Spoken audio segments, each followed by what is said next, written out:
Today we're going to go from this to this. Let's see how we get on.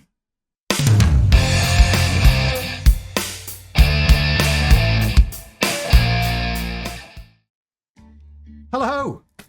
Force feedback. It's a fascinating subject if you're a sorry sim racer like me. My force feedback experience started a long way back in the dark ages with a Logitech Momo Force, I think it was called. Then a Logitech G25, then a T500 RS, which was horrible. Then a TGT2, and finally a direct drive wheelbase, which in my case was a Simagic Alpha Mini.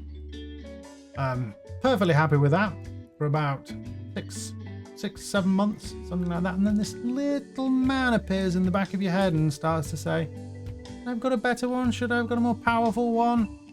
Now, I don't know what it's like other places in the world, but around here you can't really try these things. You just watch YouTube videos, listen to what they say, and you take your pick.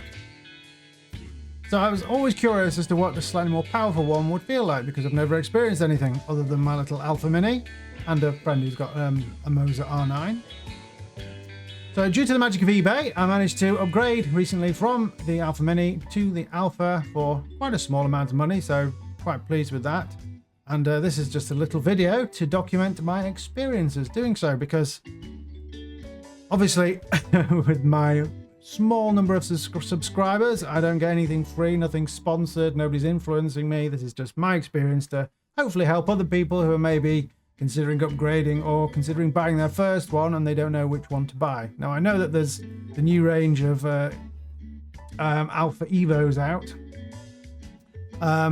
but the advantages of those are, from what I've read anyway, quite minimal. So I'm perfectly happy with what I've got, and it wasn't too expensive, as I say.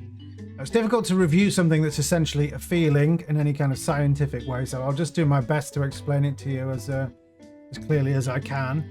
The Alpha Mini is 10 Newton meters, the Alpha is 15 Newton meters, using two rims in the upcoming little videos. One's a GTC but with a slightly smaller rim, so the Simagic GTC but with a 300mm rim. That weighs 1 3/4 kilograms. The other one is a 34cm wooden rim, which is very, very light, no buttons on it or anything like that, and that weighs 1.5 kilograms, most of which is just the quick release. So yeah, I'll go through several titles. I don't have an iRacing subscription, so I can't do that, but everything else that I play, I will put a little bit of footage on for and my thoughts, and then at the end we'll do kind of a conclusion. So I hope it's useful, and enjoy. Darling of the moment, Le Mans Ultimate. Now this was a really pleasant surprise. I've always found the force feedback in this to be good in some respects, lots of information from the suspension, but not a great deal of tyre feel. Very difficult to know whether you were on the brink of losing grip, whether you had grip, didn't have grip. As soon as I moved to the Alpha, there's an extra level of information coming through. It's like the wheel loads up, but you can feel the road on top of that as well. So the fact it loads up tells you that you have grip, and as soon as that loading starts to disappear, you know that the grip is going. And that just didn't seem to be there before with the Mini. Now it does this even on the Alpha, it does it even if you reduce the power to levels below the level the Mini was capable of.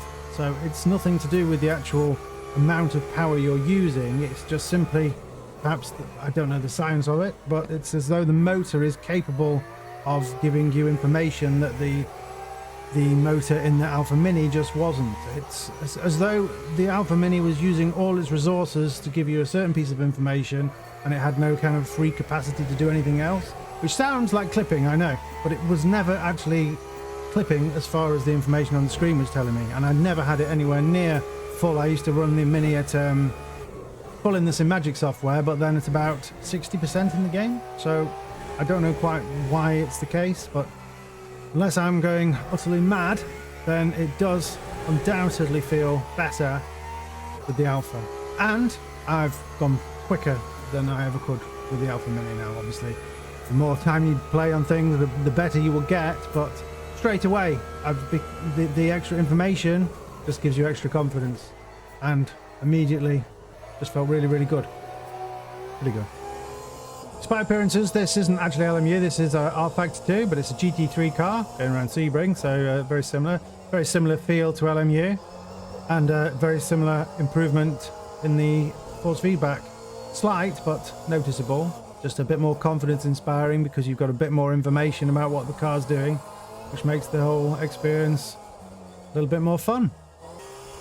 This is the Porsche Cup in rFactor 2, which is a car that has an awful lot of suspension feedback, but not a great deal of tyre feedback.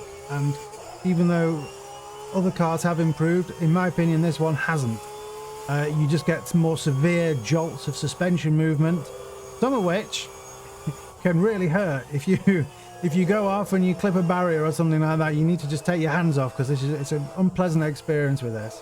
So yeah, it feels good, but it's still very difficult to know exactly what the tyres are doing. So essentially you've just got the kind of what you would expect, increased torque across the board, but with no extra real meaningful information. At least that's how it seems to me.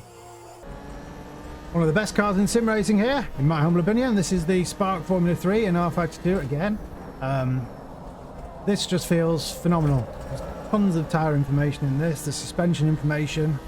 Felt phenomenal with the Alpha Mini, but you essentially now have the ability to give it more power if you want to. I'm using the very, very light wheel for this. A larger, lightweight wheel with no button box or anything like that, so the wheelbase doesn't have as much work to do, so that's why the Mini was perfectly fine. But this is just, if you want to use it, there's just extra power available. Not really any extra information, but yeah. You turn it up for immersion, it feels really, really good. One of my favourite car track combinations, this. Don't think you can beat it for Sunday afternoon blast. Really good stuff, yeah. Okay, Automobilista 2. Now, I'm not the biggest fan of this game, but it's quite good fun in its own little way. This is a P2 car around Long Beach, and force feedback in this game is actually, I think anyway, already pretty good.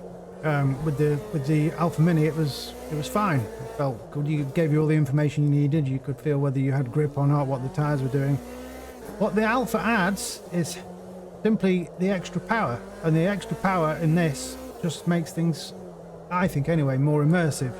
Like driving this particular car around. I don't know if you can see in the little picture in the top left there, but it felt kind of like if you go-karting in real life, where you really kind of have to hold on the wheels constantly sort of fighting against you, which isn't necessarily the best thing for speed, but for just immersive fun, it's brilliant. And I don't think it was really possible to do that to quite the same extent with the Mini. It just didn't have the necessary power. It felt fine, felt good, but this just feels that little bit better and more fun. So yeah, if you like AMS2 and you like immersion, then you can't go wrong with an Alpha. Assetto Corsa, the original. Brilliant game. Getting on a bit now, but still great fun. These are the type of cars I really enjoy driving, so apologies if it's not really your cup of tea. Now, because I mostly use this quite lightweight wooden wheel with this title, never really felt that there was a problem with the Alpha Mini, and there wasn't. This Alpha doesn't really add anything. Obviously, if you want it more powerful, you can turn it up more than you ever could with the Mini. But for me, the Mini had more than enough power to drive that little lightweight wheel. I can't really pick up on any kind of extra perceivable detail or information that's coming through with this. It just feels like the same, just you could turn it up more if you so desire. Still feels great, but it did before. So if this is a game you play, even with other cars, the same applies, because the force feedback is just really, really good in this title anyway. So I don't think it's really lacking anything, nothing else it needs. So if this is primarily what you play, then I would say you would be more than happy with your little Alpha Mini, and there's not really any real reason to upgrade unless you just like brute strength. Okay, ACC.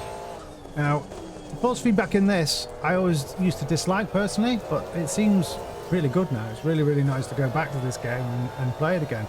Now with the Alpha Mini, I always found that whilst this sort of sense of theatre was really, really good, there was lots of feedback from the road, the actual weight of the car was not particularly well conveyed. It kind of felt a little bit vague. It was sometimes difficult to tell whether you had grip or not. Now with this Alpha base, the extra oomph that it has just transforms it. In my opinion, it feels absolutely fantastic. Really, really, really good. In fact, to put it into perspective, I haven't played this game in a long time. Went out, first lap I did was quicker than I've ever been before using this wheelbase, because it just, the sense of weight that you have tells you so well whether you have grip, which in turn gives you so much more confidence. So yeah, undoubtedly I'm quicker with this wheelbase. I don't know why, wasn't expecting this at all, but that's definitely the case, at least with this particular title.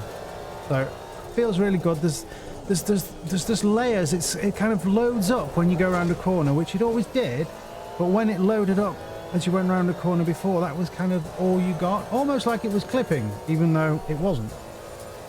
Whereas now you get the loading up plus an extra layer of information that tells you exactly how much grip you have, which is just really, really confidence inspiring and really, really, really enjoyable. So yeah, very much enjoyed this one, and definite improvement over the Alpha Mini here. So there we go.